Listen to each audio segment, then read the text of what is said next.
Last week we talked about whether Doctor Who was going to get renewed with its Disney Plus deal or what was going to happen with the future of the show under the BBC, and at the end of that video I teased that I had an idea as to how to save Doctor Who moving forward, or at least be able to make it in a different form while the show can recalibrate under a drastically reduced cost at the BBC. Well, now it's time for me to put my money where my mouth is. This is how I would save Doctor Who moving forward. Hello ladies and gentlemen, my name is Mr. TARDIS, and if you did somehow miss my video from last week, which is absolutely fine, but go check it out if you want some context, the big conversation at the moment is whether or not Disney are going to continue funding Doctor Who or co-funding Doctor Who with the BBC and Bad Wolf. This video is going under the presumption, just for this thought experiment, that Disney decide to drop out of funding Doctor Who, and now Doctor Who needs to be made in-house at the BBC again on a drastically reduced budget, not just because they've lost Disney funding, but because the UK is an incredibly poor country right now. So this video is essentially my pitch, my own thought experiment as to what I would do if, for whatever reason, the TARDIS keys were handed over to me, just a random guy off YouTube, and what I would do to at least stabilise the show in the short term before they figure out what they want to do with it moving forward. If the BBC say we have to have a season come out this year, but we can only spend X amount of money, what do we do? This is my pitch for that. I won't dive too deeply into the idea of a replacement Doctor or anything like that. If Ncuti Gatwa leaves or if they have to bring a new actor in, you can kind of work that around this theory, and I will pitch some ideas on that front as well. But this video is primarily about the format, the structure, the tone, and what I would do for basically what we'll call Season 3 or Series 16 moving forward. But before we dive in, if you're a Doctor Who fan, then be sure to subscribe to this channel for more vlogs, reviews, reactions, and live streams and things like that. Be sure to leave any comment down below with your thoughts on my pitch, or maybe even your own pitch down below. I want to read all of it. Hit the like button when you're down there as well. And also, I have a Patreon, and I also have YouTube memberships, and if I manage to somehow time this all correctly, members and patrons will have got this video a full week early, as a big thank you for supporting the channel. So with Doctor Who in a financially precarious state like this, I thought I would look back to the last time Doctor Who was in this state, or one of the last times at least. And no, it's not in the 1980s when Doctor Who was being pitted up against Coronation Street and getting smashed in the ratings, and then it got cancelled in 1989. I'm going further back, several decades further back, to 1969, where the lead was Patrick Troughton, Dalek mania had died down, the Cybermen were riding high in public consciousness, but the viewing figures were starting to sharply decline, and audiences were just kind of losing interest, mainly because there were so many bloody base under siege stories. It was seen as quite repetitive at the time, and also the BBC and television and media more broadly was undergoing a massive shift into colour television. If Doctor Who were to continue into the 1970s with a third Doctor, then the show would need a massive overhaul to bring costs down, and what they did for Season 7, the box set right behind me with Jon Pertwee, they decided to effectively ground the show. They set it in the 70s, or maybe the 80s, and the third Doctor worked with UNIT. While the TARDIS was present in UNIT, he couldn't travel around with it. The secrets of time travel had been taken away from him as a condition of his exile at the end of the previous season. And it's that format that I would take moving forward. But I wouldn't want to ground Doctor Who in 2025, 2026. I wouldn't want to do anything like that, because honestly, that's pretty bland. The creatives at Doctor Who and the hires up at the BBC, they want to see Doctor Who as a big budget drama, and I think that's really admirable. I think that's a really good endeavour, and it shows that they do have a lot of respect for the show. So to reflect that, I would want the setting to be more akin to a prestige drama. I would want it to look like a lot of money had been spent on it, even if practically it was maybe a bit lower budget. And that has informed the setting of this season of Doctor Who, which I'm calling, for the purposes of this video, Doctor Who 1888. That's right, we're going Doctor Who Flux, and we have a subtitle for this season. Because you know what, I think Chris Chibnall was actually onto something with the serialised format, and while Doctor Who 1888 is not going to be one long story over the span of a certain amount of episodes, it will have one concrete setting with regular supporting characters. But that setting will still allow for base under siege stories, murder mysteries, bottle episodes, basically whatever you want. It's just one setting,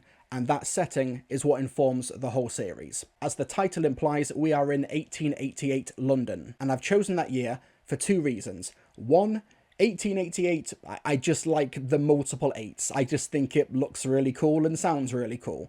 And two, it's a fascinating historical period, but it's also a period that the BBC have done loads of dramas around before, and there will be a surplus of locations, a surplus of costumes, a surplus of basically the resources to make a Victorian London era drama. That's where the cost cutting comes in, but still makes Doctor Who feel like a big budget drama. Because if you just set a drama in modern day London, you can do things to make it feel big and feel modern and feel high budget and everything. But if you immediately set it in the past, like Victorian London, you do still have to put a lot of work in, but it just automatically feels like bigger TV. And that's my pitch going into it. I also think that the 1880s more specifically, and I have also chosen that year for some story purposes, which we'll get to later, I think that the 1880s is just a fascinating period in British history. But let's talk about the structure. For Doctor Who 1888, let's say 6 episodes, but they're going to be hour-long episodes, 55 to 60 minutes.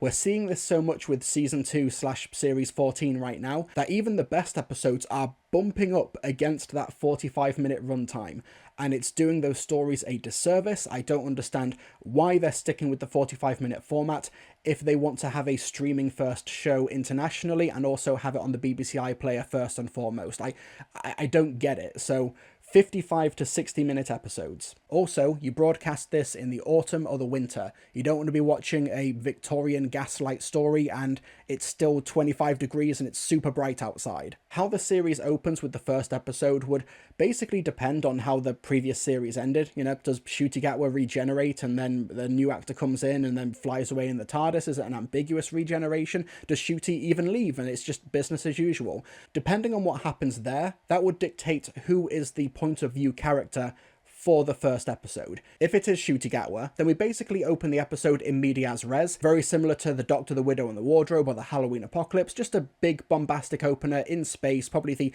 only time we're going into space this series, and then something happens which really heavily damages the TARDIS and sends it to 1888 London, and the TARDIS is basically immobile. It can't even hop to a different place, let alone a different time. But if we are starting with a relatively clean slate, for example like Rose in 2005, where we have a new Doctor, then I think we see it through the new companion's perspective, and we spend a day in the life of the companion, a Victorian woman who works as a cleaner or a servant for the aristocracy or something. Just basically she is at the bottom of the pecking order socially, but once she's done with work she goes home, and we find out that she's not going to a normal home, she's going to a trap street, or something similar to a trap street, basically an underground society where there's a bunch of aliens, similar to the trap street in Face the Raven.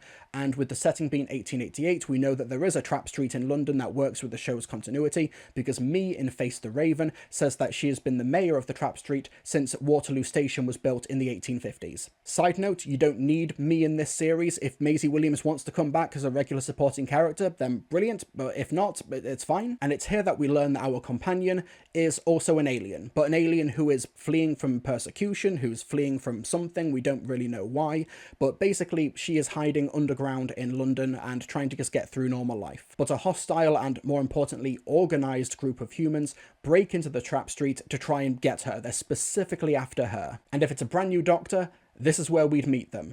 And who would I cast as a new Doctor for this series if Ncuti Gatwa does not return?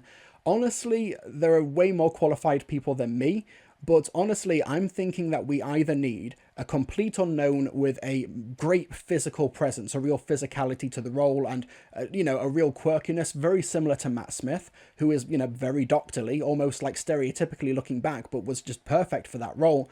Or we go for a really big name to give some prestige and clout and dramatic heft, similar to Christopher Eccleston.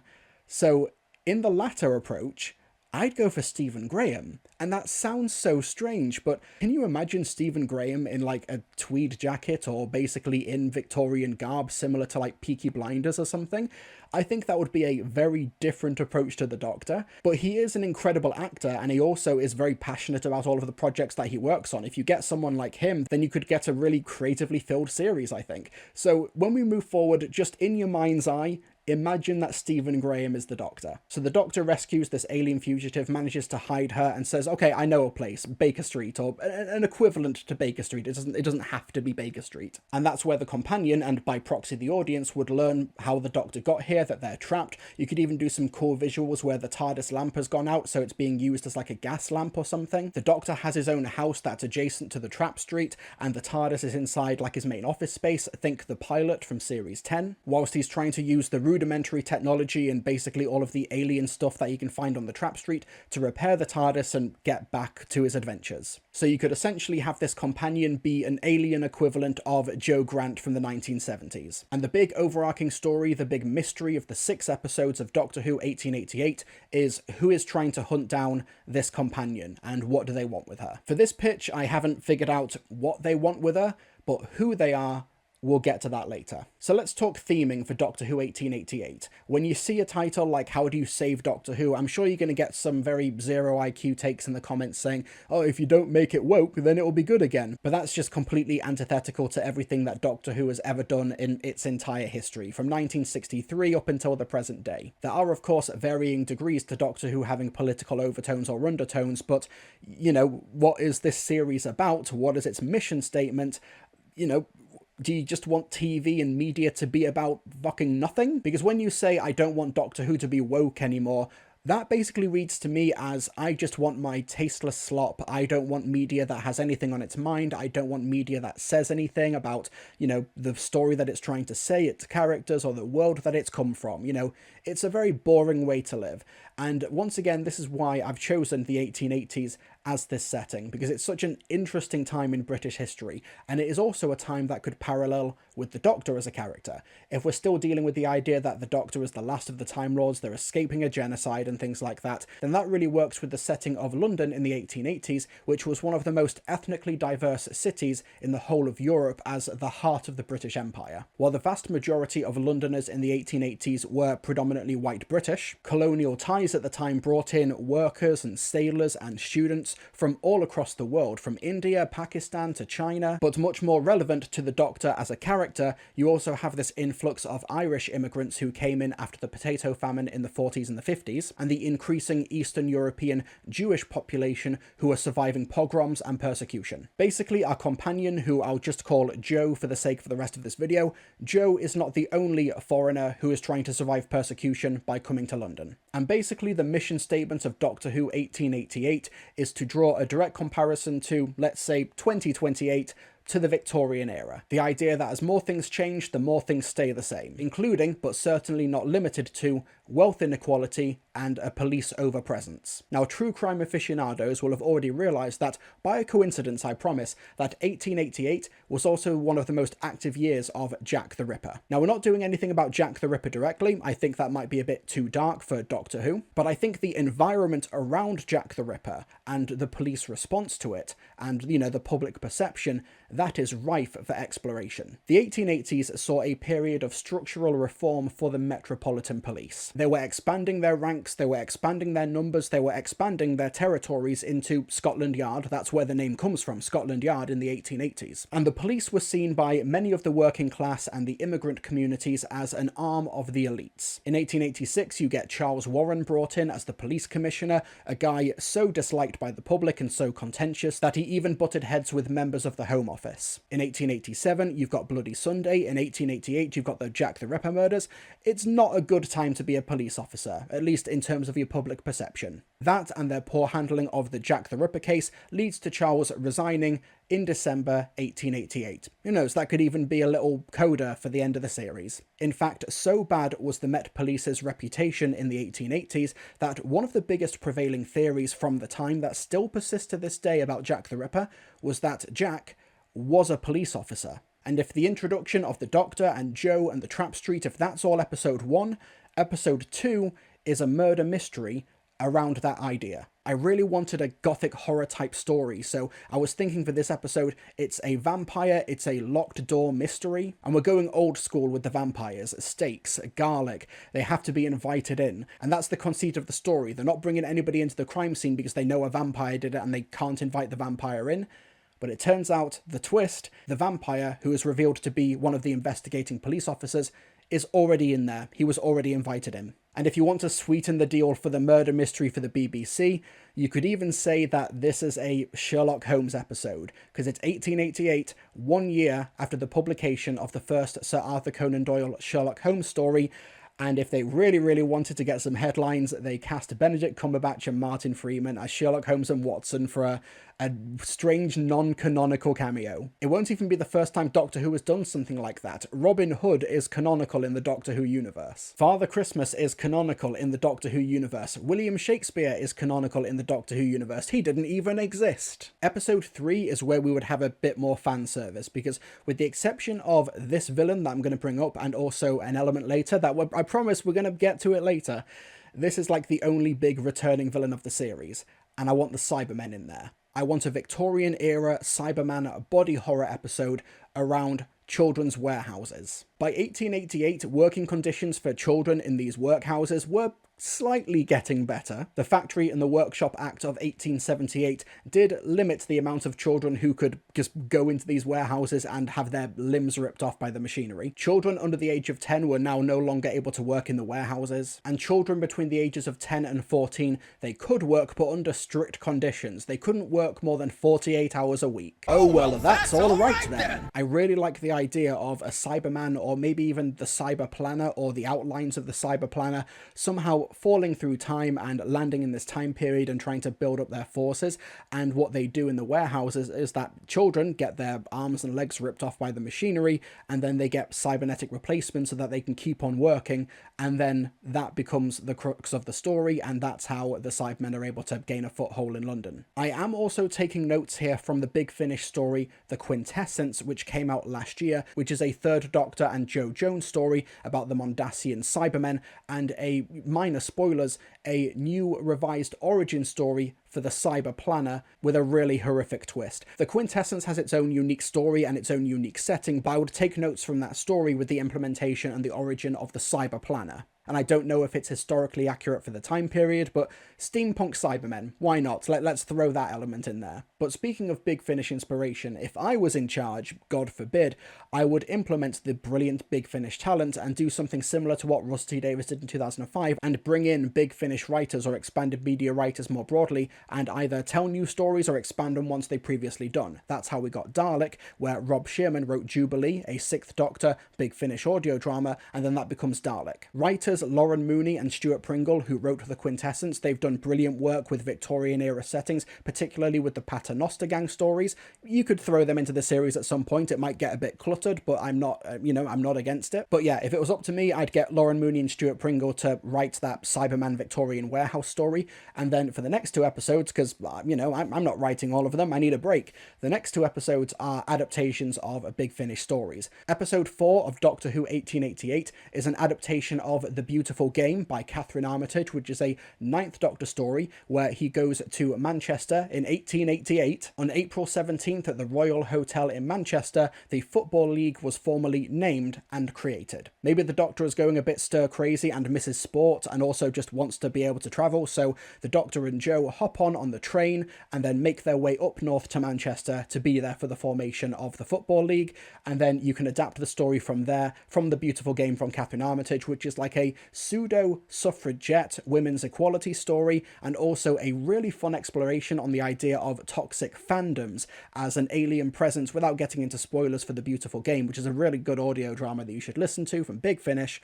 It's a story about toxic and, over-obsessive fandoms ultimately ruining everything about the thing they claim to love. It's a really fun story, and I think it would be a really cool adaptation. And then episode 5, even though it's not strictly speaking a 2-parter, it does tie into The Beautiful Game, because they've taken the train up north, they'll need to get the train back down to London again, and on the night train on their way back down to London, I want to adapt the War Master story, Signal and I'll Come to You. When I was trying to think of the structure of the series and what episodes I'd do, I put down in my notes a Signalman-esque horror, Signalman by Charles Dickens, and I thought, they've already got a really great one. It's called Signal and I'll Come to You. Tim Foley wrote it for the War Master. So we'll just adapt that. We'll change the logistics around because there's no Doctor and companion in that story. It is a War Master story and it's a story within a story. There's a framing device to it.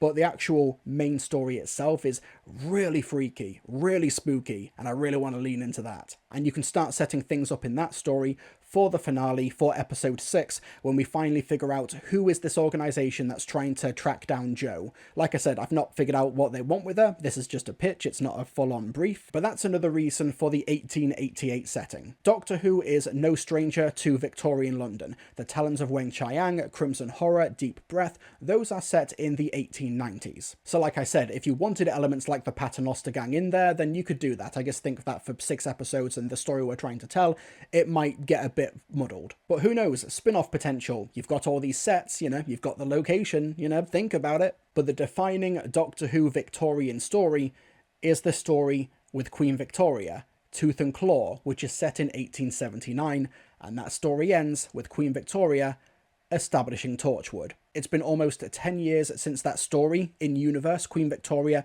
is still on the throne and has put all of these pieces in place, has been gathering alien technology with her contacts at the Met Police, who have also been covering up all of these escapades happening around London, so that's how they get all the technology, with the goal of stamping out alien life and taking the spoils. Maybe there's some magic blood for Jo, I don't know. There's something about her is key to their plans. Going back to Big Finish, I'm so unoriginal, I apologise. There's a really good recent Torchwood Christmas special called Reflect, written by Joseph Lidster, and it's the story where you've got Sophie Aldred as Ace and Paul Clayton as Colchester, who's a Torchwood agent in the Big Finish universe. And Ace's stories revolve around Victorian-era Torchwood, including this, I forget her name, but this unhinged, head of Torchwood, the Captain Jack equivalent, who's essentially this psychopathic Victorian aristocracy, old woman, who's also part Ghostbuster. And one of the members of the team is a strong circus man from a freak show, so he's the muscle of the group. Stuff like that. It's not fully fleshed out in Reflect, there's not time for it, but that's such a great idea, and I think it's a really cool twist for the Doctor to discover at the end of the series that it's Torchwood who are behind all of this, and not only has he encountered them before, although, in relative time, this is very early days for Torchwood, and they still have centuries of development to do before they crumble, the Doctor ultimately knows that eventually Torchwood is going to collapse, and he doesn't even have to do anything about it. There's been some discussion recently from the fans after Lucky Day, which is, at time of recording, the most recent episode to broadcast, and how Conrad is just a really strong and compelling human villain. And Doctor Who doesn't really have that many recurring human villains, and I think this could be a way to implement that, to not give us an ultimate alien big bad or a member of the Pantheon or something mystical or whatever. The big villain of Doctor Who 1888 is Torchwood, it's Queen Victoria, it's the royal family. I think that would just be really, really cool. You could even stunt cast a really big actor as Queen Victoria if you wanted to get some clout. Queen Victoria doesn't even really need to appear that much. It would be the Torchwood branch in Victorian London, 3 founding members who balance off each other really well. I think that would be a really compelling idea. Ideally, you'd get more than 6 episodes. You could have a 2-part finale, but in terms of just telling broader standalone stories over the course of the season, while utilising different settings, while utilising different formats from Doctor Who and different story structures, those 6 episodes are what I want to do. The introductory Trap Street episode, episode 2, the Sherlock Holmes-inspired vampire murder mystery, episode 3, the Cybermen in the Children Victorian warehouses, episode 4, the beautiful game, the creation of the Football League and also its overlapping with women's suffrage, episode 5, the supernatural Signalman-esque horror, Signal and I'll Come to You, which hopefully fans will be like, that's the midnight of the season, and episode 6, the revelation that it's Torchwood behind everything, and the Doctor and Jo taking down Torchwood, or at least this branch, so that they can rebuild and not break the canon because they need to be around in London later. I don't want to take this pitch any further. What about the Christmas special? What about season 2 of 1888? Do you change settings? Do you change companions? Or whatever. This is just what I would do. 6 episodes, the creative vision, the formatting, the Doctor and the companion. Basically, this was just a thought experiment, but the main key takeaways are grounded setting, period setting, and stories with something to say about the past and the power structures of Victorian London and how they mirror today. So does Doctor Who need saving? Debatably, but if it did, That's how I do it. Like I said, I want to hear your thoughts in the comment section below. I want to hear your pitches or your feedback on the ideas. Also subscribe if you haven't already, and also consider helping to keep the lights on here through Patreon and YouTube memberships. Like I said, patrons and members got this video a whole week early, and you should be able to see a bunch of names scrolling past right now. These are my members, these are my patrons, these beautiful people, and I'd like to give a shout out to these particular patrons: AJ, Ben Langdon, Blue Up, Tuba City Blues, Dan, Daniel Davis, DC63 Productions, Dean Jones, Dylan Whitaker, Air Hoovian, High Lord Wolnir, Jack D. Evans, Joseph Adams, Lard Dragon Ezra, Leela, Maria Bergman, Marianne Mogensen, Michael Serrano, Miranda Logan, Palex, Quinny, R. Sprinkle, Raven Woods, Retrospective Raccoon, Reese Lloyd, RJL, Ross A.T. Stewart, Sleep No More's #1 fan, Terry Johnson, The Brit Sniper, The Scarlet Watcher, Warrior Custom Figures, and Will. Thanks so much to my members, thanks so much to my patrons, thanks to you for watching, and I'll see you folks next time.